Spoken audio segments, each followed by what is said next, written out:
As for Miguel, he could have potentially been a convincing antagonist, but he oftentimes felt quite forced. Speaking of the Spot, I mean, every time a Spot is on screen, it's just pure entertainment. Last but not least, that ending though. Across the Spider-Verse needs no introduction. This film is pretty much dominating movie and pop culture in general. There's no way you haven't heard of it at this point. If you're watching this video, then I assume you either watched it and wondered what other people's thoughts and critiques were, or you haven't seen it and still want to know what other people's thoughts and critiques were. If you're the latter, then I'm just going to warn you now that there are spoilers in this video, so watch at your own discretion. With that out of the way, let me give a quick plot recap to catch everyone up to speed.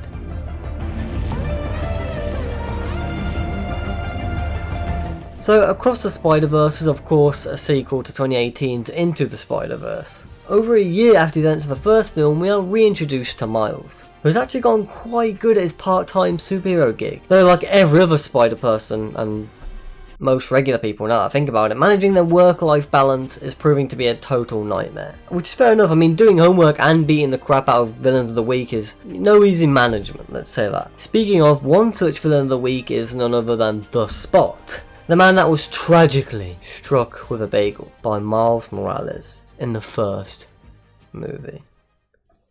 And also got hit by the collider, turning him into the Spot in the first place. But the bagel is the worst insult by far. Since the accident, the dude is practically a living portal gun. He can create holes and go in them. Pretty simple. Well, it turns out this simple villain is actually a major threat, eventually discovering that he can create portals to different dimensions, though it does take time and, you know, he only has so many holes. So his goal is to travel to another dimension with a collider similar to the one in the main universe so he can supercharge his powers and get revenge on Miles for ruining his life. This is where Gwen comes in. Now a part of the Spider Society, I think it's called, led by Spider-Man 2099, also known as Miguel O'Hara. She travels to Miles' dimension to visit him, but also, unbeknownst to Miles, stop the Spot's multiversal machinations. That basically summarises the premise of the movie. Obviously there's quite a lot of details I omitted, but don't worry, we'll get into them shortly. Anyways, it's time to cover the pros and cons of this movie. What worked and what didn't work. Starting with the pros. So right off the bat, the most obvious pro is the absolutely godlike animation. I know this phrase is kind of pretentious and overly used, but this film really is visually stunning. From start to finish, the whole duration of this movie is just pure sensory overload, and I mean that in the best way possible. This is mainly due to how distinct every Spider-Person looks. We saw a bit of this in the first movie with Spider-Man Noir and Spider-Ham, but it's definitely cracked up to 100 in this movie, as we actually get to see the different dimensions that these characters come from. The fact that Miles actually gets to go to these places also highlights the different art styles even more so. It's an awesome way to contrast the first movie where all the multi-dimensional Spider-Men were the odd ones out, and now with Across the Spider-Verse, Miles is the odd one out, in unfamiliar, unexplored territory. On top of that, this is definitely one of the most comic book movies I've ever seen. Which is thanks to the medium of animation, of course. Whether it's the scenes with splitting panels or the thought bubbles and boxes above people's heads, they all come together to really hit home that point, which makes this movie stand out especially above the rest. I mean, it's no surprise the animation is so well done. They had almost like 1,000 people working on it. Now imagine this level of talent and this kind of budget for a different property or IP, or hell, even something original. Hopefully this movie finally proves to studios that animation truly has amazing potential. If backed and supported so we can get some more awesome looking movies, that would be cool. Another element this movie nailed is the balance between comedic and emotional moments. There are humorous scenes and gags aplenty in this film. Nothing that's going to bust your gut, but still very charming and genuine nonetheless. At the same time, Across the Spider-Verse knows when to cease the humour and let the more gripping and tense scenes play out, so they can be a lot more impactful on the audience. A lot of movies nowadays can't have their cake and eat it too, unfortunately. Either there's too much of either element, or they just intercept with one another and end up just completely falling apart. Like injecting humour into serious scenes, which is, you know, supposed to come off as levity, in an attempt to humanise the characters, but most often just ruins the scene because the joke is not funny, or it's just ill-suited for the events currently taking place. Skull Island. Fortunately for us, the audience, this movie has the perfect blend of both, which makes it at the very least on a surface level an enjoyable watch. Finally, the last thing that stood out to me about this movie was the characterization of Miles and his relationship with his parents, alongside the Spot, who might just be up there as one of the best comic book movie antagonists. I don't know, we'll see when the third film comes out. We saw Miles and his family begin to drift apart in the first film, so you'd think it would get monotonous 2 times in a row. But it actually works really well. The first movie's interpersonal conflict was a Miles issue, and in this movie it's a Spider-Man issue.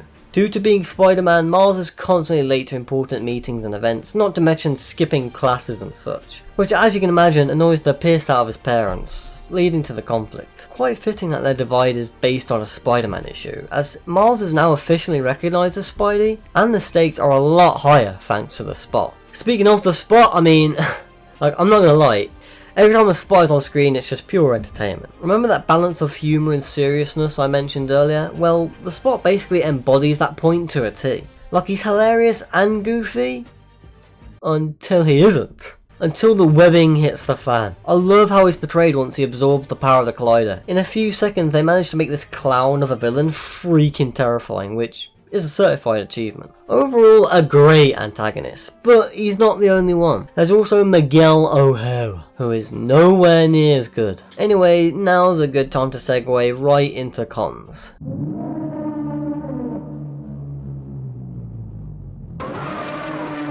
One of the major problems I had with this movie was how the Spider Society and Miguel O'Hara as an antagonist was handled. Essentially, about halfway into the movie, Miles wants to join the Spider People, but opts out upon finding out that they're willing to let people die to further their own cause. According to them, some people like the various uncles and police captains have to die as they are canon events, meaning that they must happen in order to keep the multiverse from collapsing. First of all, I take issue with the fact that there's so many Spider People that are just willing to sacrifice lives so easily. I'm no comic book expert, okay, but I'm pretty sure that's not Spider-Man's modus operandi. Like, sure, Spider-Man has made sacrifices here and there, I get that, but would he really be part of an organisation where that is one of their MOs? Plus, they're all really incompetent at catching Miles for some reason, even though some of them are veteran Spider-Men. Now, don't get me wrong, I don't think the idea was bad at all. Hell, I think it would have been really cool if they made it exactly what Gwen advertised it to be to Miles. A small strike team, with members like Riley and Jessica, whom we see, but also characters like Superior Spider-Man and Kane. Like, people who wouldn't bat an eye to doing more shady crap. That would have been a lot more awesome and a lot more believable, in my opinion.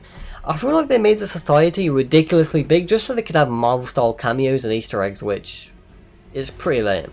As for Miguel, he could have potentially been a convincing antagonist, but he oftentimes felt quite forced. Like he was pushed to be a dick just to be a dick. This is no better witness than in the chase sequence where all the spider folks are wall-crawling up the train. Miguel begins berating Miles about how he's not Spider-Man, how he doesn't belong here, etc, etc. Like, damn. Way to convince him of your cause. Now keep in mind, I haven't read the 2099 comics, but is this really something Miguel would do? Even Gwen and Peter are telling him to stop, but he's so blinded by rage that all rationality is just thrown out the window. Again, like the Spider Society, I don't think it was doomed from the start, but it could have been executed significantly better than what we got. Last but not least, that ending though. God damn. The ending left a very poor taste in my mouth. Essentially, the film ends on a giant cliffhanger. Right before it's about to really get going, boom! Cue credits. I get that the story they want to tell is quite lengthy, long enough to the point where it's making them unable to cram it all into one movie, but still, it just results in Across the Spider-Verse feeling like 2 hours of setup, in a similar vein to the Deathly Hallows Part 1 and John Wick 3. Like those examples, I'm sure this film is going to be a lot better after the final entry comes out. Criticisms aside, it's still gorgeous to gawk at, and at the end of the day, it's just a fun time to admire the animator's handiwork for 2 hours. Like I said, it's probably going to be seen in a more positive light after the third film releases. Compared to the first film, Across the Spider-Verse doesn't really feel like a finished movie, which is why I personally prefer the prior entry. With that being said, that's all I have to say about Across the Spider-Verse. Like if you liked, dislike if you disliked, subscribe for more quality content, and I'll see you guys next time. Have some more chicken. Have some more pie. Have some more chicken. Have some more pie. Have some more chicken. Have some more pie. It doesn't matter if it's boiled or fried. Have some more chicken. Have some more pie. Have some more chicken. Have some more pie. Have some more chicken. Have some more pie. It doesn't matter if it's boiled or fried.